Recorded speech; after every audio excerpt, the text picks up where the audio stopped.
Hi everyone, this is Eric Rubens with Matrix Games again, and I'm here to bring you the second mission in the Boot Camp campaign in our series of video tutorials to help you learn how to play Panzer Command Ostfront. So here we are at the briefing screen of Mission 2, and I should repeat my warning from Mission 1. If you haven't watched the Mission 1 video, these are videos that are intended to show you how to win the mission. So if you haven't played them yet and tried them out on your own, you may want to do that first, because these are going to be filled with spoilers and they're going to show you how to win. If you have any trouble, though, this is the place to be if you wanted some advice to see how it's done. So always read the briefing. So the second briefing says that we are going to need to hold the bridge previously secured near the church that we took in Mission 1. We have very limited military assets. We need to give HQ time to reorganize reinforcements. We are in radio contact with an artillery company who say they can help us, but we're widely separated on patrol duty, and we didn't expect enemy action. Alright, and the basic idea here is to show you what you can do, even if you're outnumbered in terms of ground units, by proper use of artillery. So we learned how to use smoke in the first mission. Now we're going to learn how to use the more destructive side of artillery. And how to use some of the orders to get our platoon back together. So let's go ahead and start. And we see we've got a 3-squad platoon of Panzer Grenadiers, which is our good infantry. We have a 150mm artillery battery, 350mm artillery pieces that are firing in support of us, as well as 3 81mm mortars. That's a very good amount of firepower. Now let's go ahead and load the scenario and see where everything is.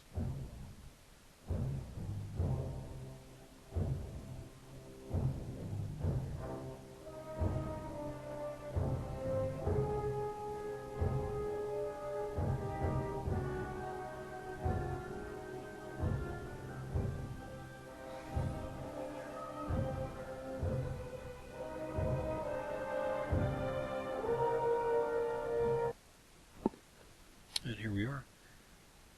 Alright, so you can see the setup zones here, those glowing blue areas. And you can see that our platoon is pretty widely separated. Those command lines tell us where the HQ is. It's all the way over here. We can double click on its icon. And there we are. So here is our HQ, which is quite a ways from the church. The objective here is to hold this bridge. You can see the objective flag here, and you can see that's worth quite a few points as well. 50 points is a lot when you figure that one of our Panzer Grenadier squads is worth 9 points. And over here is the other Panzer Grenadier squad.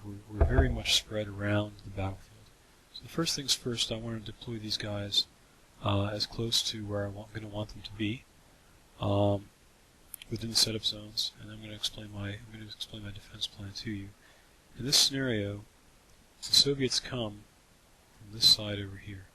You can actually see one of their units in setup. If we deselect in the aggregate view, here's your hint. There's a Soviet truck out here. So you have a good idea that they're coming from that side.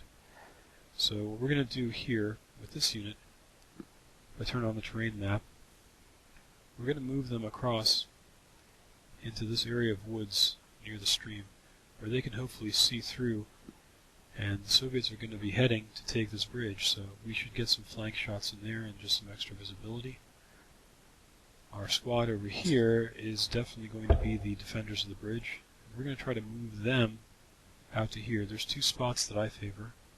One possibility is putting them in the heavy woods here, another possibility is putting them in the foxholes over here. I'm going to put them in the foxholes personally. I think that works best. And then our headquarters squad is most important. They're the ones who are calling in the artillery. Your headquarters units are the ones that can get artillery contact. And so what we're going to do is we're going to rush them to the church to get them up into the church tower, where they're going to have the best artillery spotting position in this entire area. Alright, so let's go back to deploying these guys as far as we can towards where we want them to go.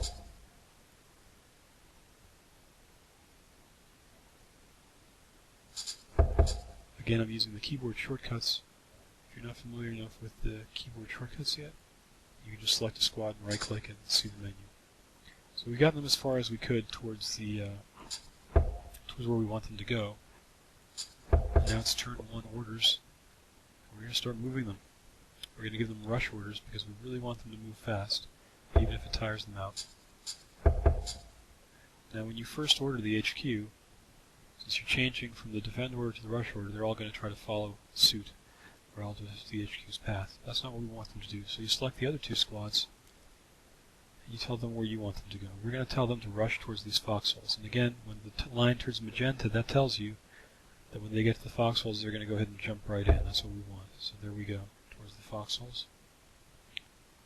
And over here, we want them to rush towards this section of woods here.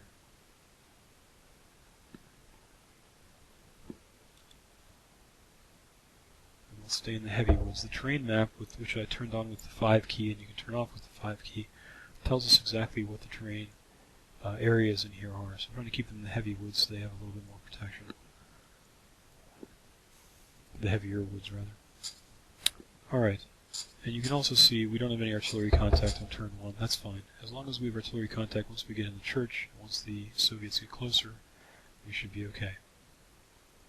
So let's go ahead and let that run. I'll speed it up to 1.5 times speed again. Excuse me. See our headquarters squad moving there. And if you look over here, we've got a few more. We had another blip show up on the map there of a spotted Soviet unit. So we know the Soviets are moving. Over there beyond those woods, their attack is forming up. You can actually start to hear some engines from over in that direction. More trucks. Looks like it's going to be a somewhat motorized assault. In fact, the Soviets don't have trucks for everybody in this scenario, but they have trucks for quite a few guys, so you basically have to stop the first truck-mounted wave, and there's going to be an additional infantry wave after them. There's our headquarters squad rushing to the church. Here's our other squad rushing towards the foxholes. This squad sometimes has a tough time, because they start out closest to the axis of advance of the Soviet attack, and they have the longest way to go.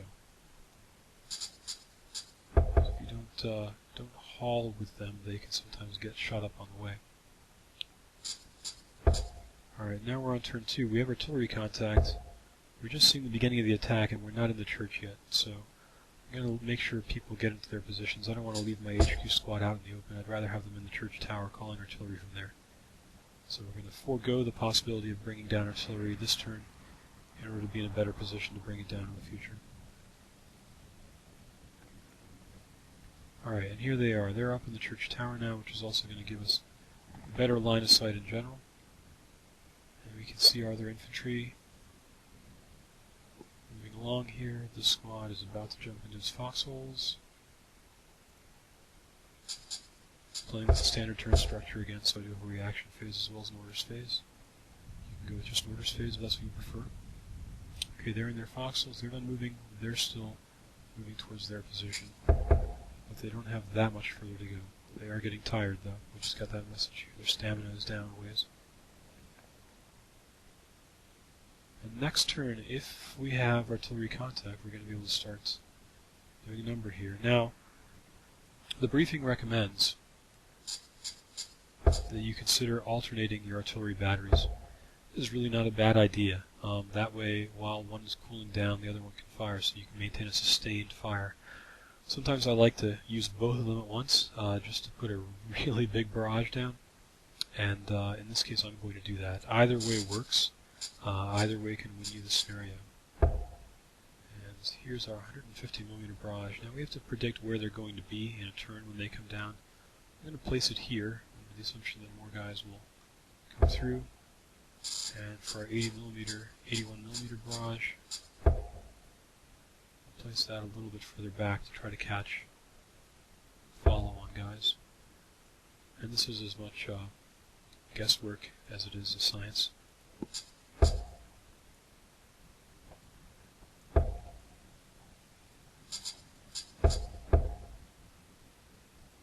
And I made a little mistake here. I switched to defend orders after spotting the artillery, and that stopped my guys moving. So I'll fix that next turn. That is an easy mistake to make because spot indirect fire defaults to defense after you're done spotting.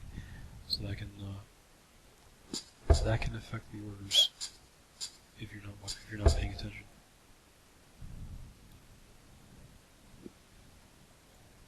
And as soon as this reaction phase ends, the artillery is going to start coming down.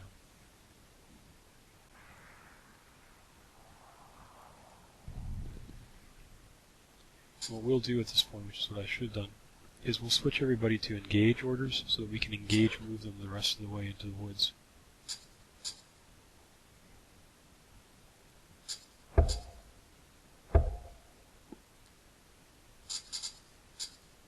We're going to go ahead and target the first truck here. But with these guys, we're going to keep them moving instead of having them target the same truck. You can see that they can see it though, which is why I want to get them into the woods, because they're exposed there. And you can see where the artillery is going to come down. And here we go. The artillery should start coming down this turn.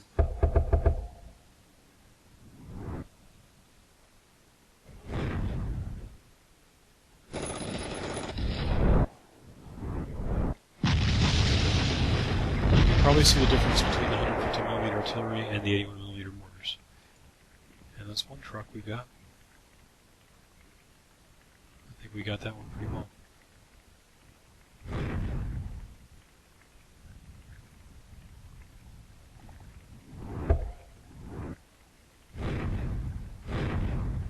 So our mortar fires a bit off target.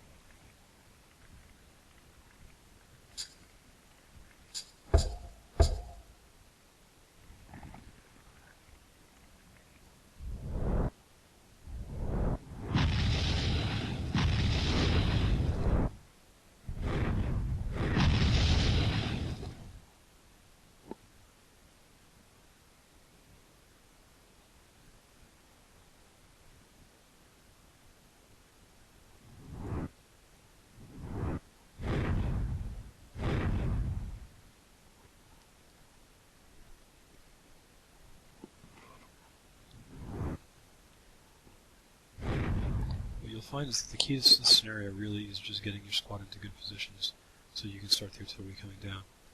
Once the artillery starts coming down, you should not have too much of a problem. And because we're already in engage orders, it doesn't matter if we tell our headquarters squad to target these guys. They're going to keep doing what they're doing because we're not changing the base order. If we were changing it back to rush or defend or something like that, then everyone would change in the platoon. But just changing it within the engage order only affects the squad you're currently dealing with. We're going to go ahead and lay down some MG fire on that truck as well. The Soviets are actually being a little more timid this time through than they usually are. They usually rush forward a little bit more quickly with those trucks. So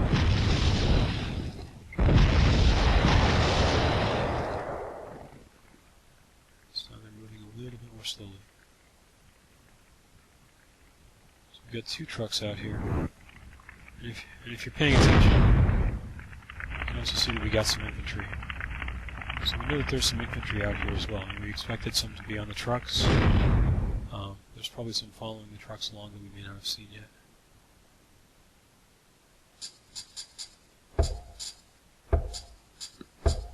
And our last squad is getting very close to being in position. That will also help us spy.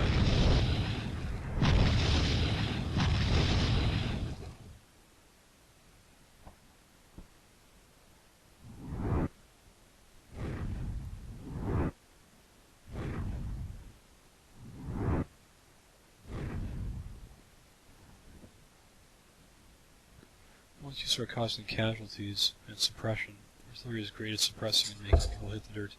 Once you're also causing casualties, some of their platoons can fail morale, and that can basically mess up the entire advance. You can go ahead and move these guys a little bit forward as well, so I have a little better view since we seem to be getting a slower Soviet attack developing this time.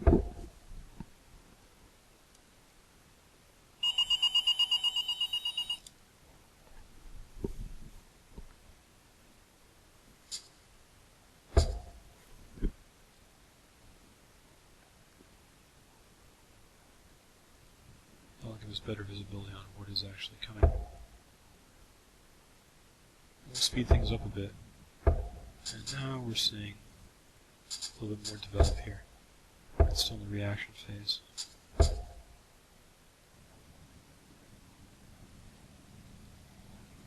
Okay, we see them motoring along now. We do have artillery contact, but they've got one turn of cooldown remaining for each of those batteries. So we're not going to be able to get artillery fire on them right away.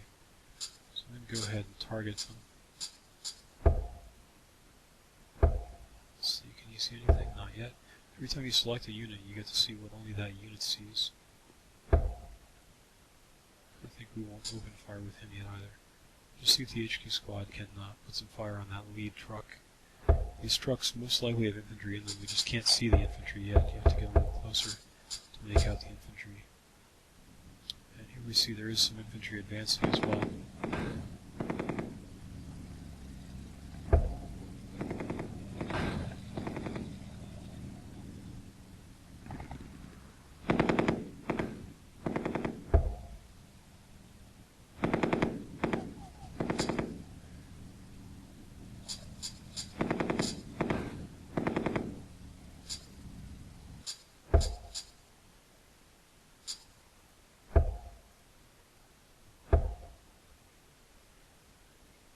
It's the reaction phase. We're going to let it go one more turn so we can have artillery available again. And the Russians are starting to roll forward a bit.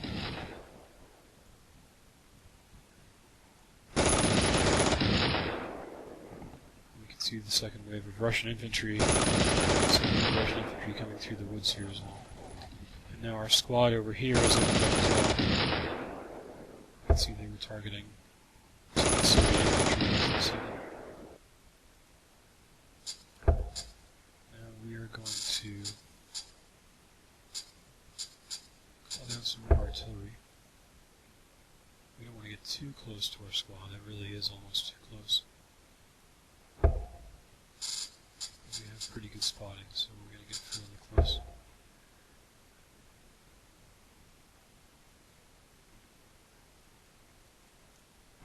So that's what we're aiming for with the artillery. And just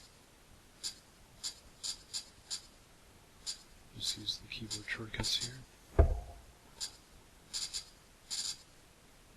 Tell all of our squads to start out by opening fire on this truck.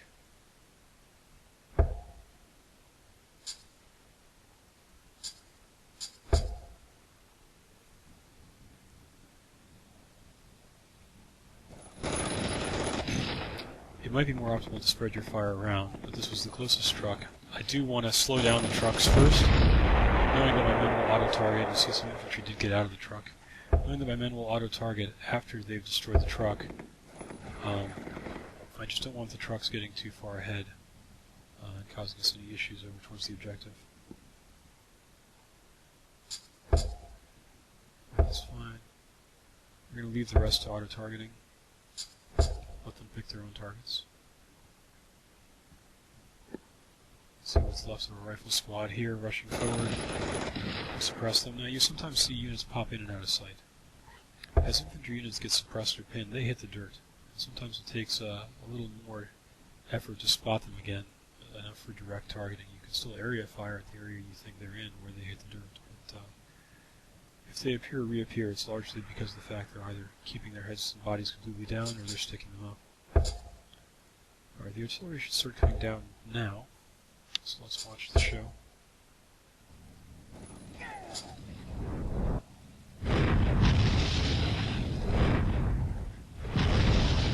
You can see a lot of messages about Soviet infantry being suppressed. You can see we're catching direct sight of fewer of them.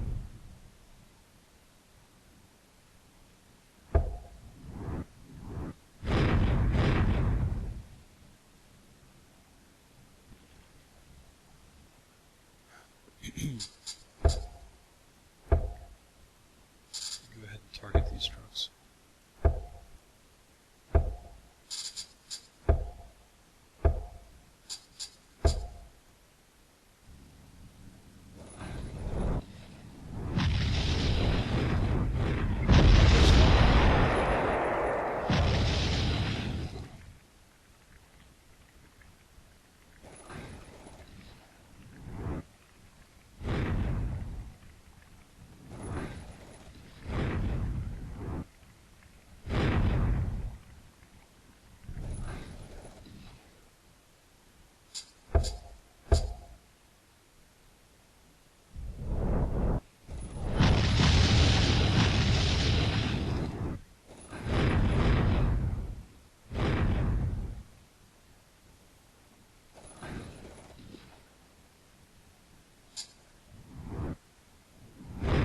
that was a close call. That truck is leading a charmed life out there.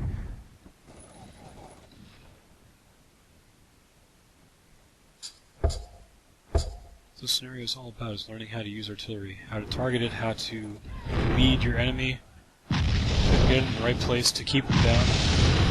You can see this advance on its own is probably enough to overwhelm our squads. There's enough civilian infantry in this advance that we would have had a very tough time defending against it. But with the artillery, between the direct damage we cause them and the fact that we're keeping their heads down and disrupting their advance while we open up on them from our protected positions, there's really no way for them to get to where they need to get.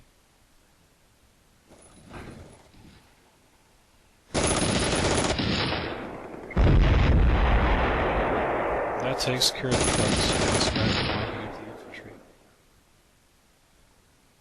We'll speed things up a little more to 3 times speed. You can see the Soviet infantry advancing towards us across the open there. When the artillery recharges, they're going to get an education.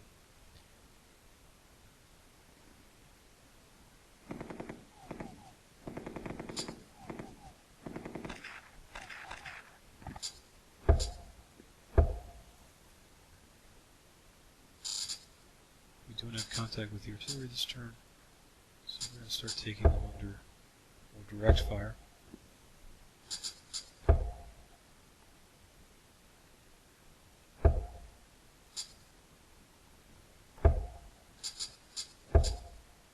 Make sure I have a pretty good spread of my targeting, so we don't let them get anywhere. I want to keep them as far away from my squads as I can, so that when the time comes that I do have contact with the artillery again, that I can bring it down without landing it on my own head. And you can see we're doing a number on them just with our machine guns, with them having to cross that open area as well, without the help of those trucks, without the infantry that we've already killed that were riding the trucks. We may well be able to hold them this way just on the strength of our small arms and machine guns. And we still don't have contact with the artillery, so that's what we're going to continue doing. Just going to spread out my shots again.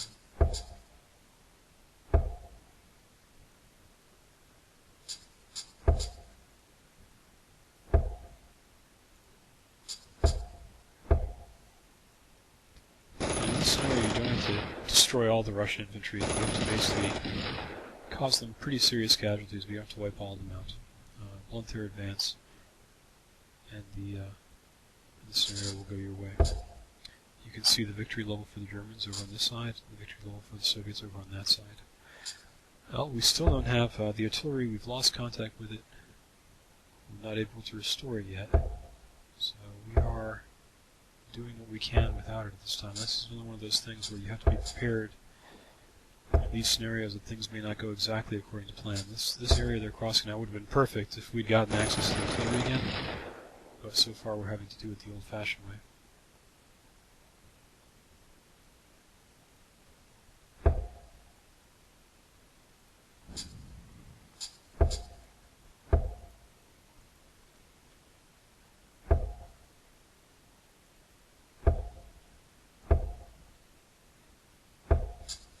You see what I'm doing? I don't have to go over to each of my squads visually on the map.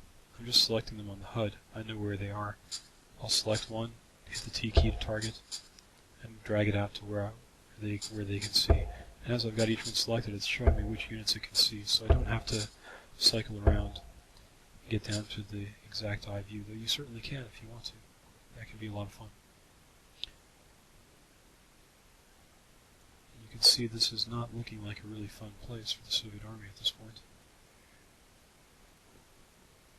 Let's get a little bit closer to...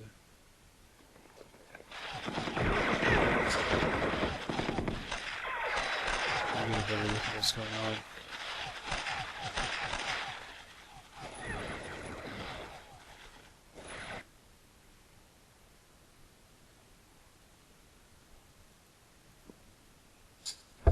Hopefully we'll restore contact to the artillery soon.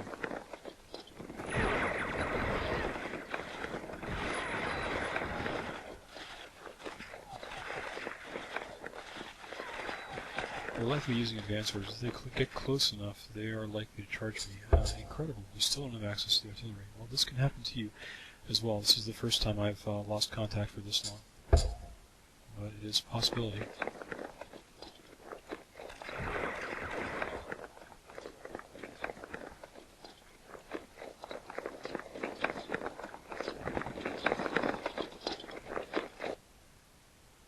You keep your squads in cover, the Soviets will have a tough time effectively returning your fire. In some cases they may not see you. In other cases they may just not be able to effectively fire you on the move.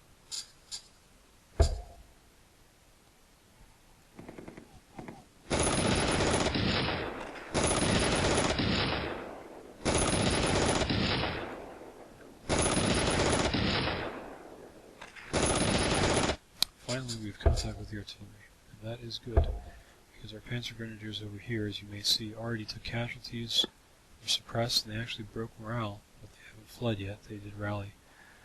So we are having some tough times there. Part of one-third of our platoon is having a tough time. We're going to put this artillery down very, very, very close to our own guys, since they are in danger of being overrun.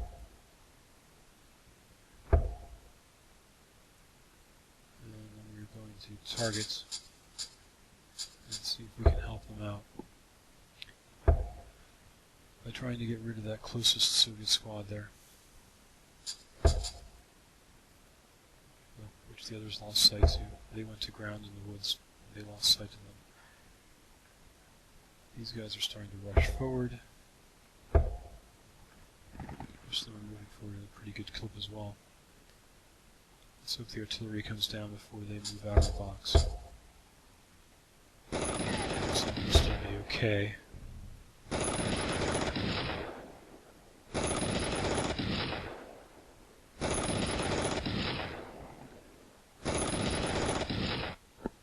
And that was enough.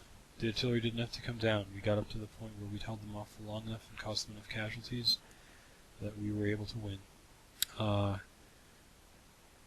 It's a little bit more challenging than it usually is. With artillery contact earlier while they were still out in the open there, we wouldn't even taken casualties on our third squad. But you can see our squads did quite a number on them. The artillery contributed as well.